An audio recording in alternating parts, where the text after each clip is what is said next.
বিসমিল্লাহ। গরুকে ভালো রাখতে চাইলে ঘাসের যত্ন আগে নিতে হবে। আজ আব্বুর সাথে গিয়েছিলাম আমাদের 13 শতক জমির নেপিয়ার ঘাস দেখতে।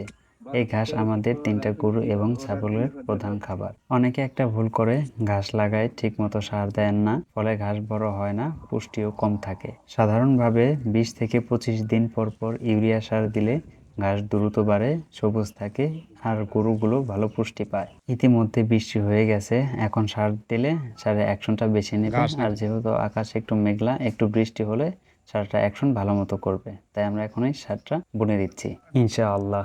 তবে একটা জিনিস মনে রাখা জরুরি, সার দেওয়ার পর 5 থেকে 7 দিন সেই ঘাস গরুকে খাওয়ানো যাবে না, না হলে ক্ষতি হতে পারে। ইউরিয়া সার তখন দিবেন যখন দেখবেন আপনার ঘাসের গ্রোথ কমে গেছে এবং ঘাসের পাতাগুলো লাল হয়ে যাচ্ছে, তাহলে বুঝবেন ঘাসের পুষ্টির অভাব আছে, তখন ইউরিয়া সার ব্যবহার করতে পারেন। খামারের জীবন শুধু গরু পালন না, খাবারের যত্ন সমান জরুরি।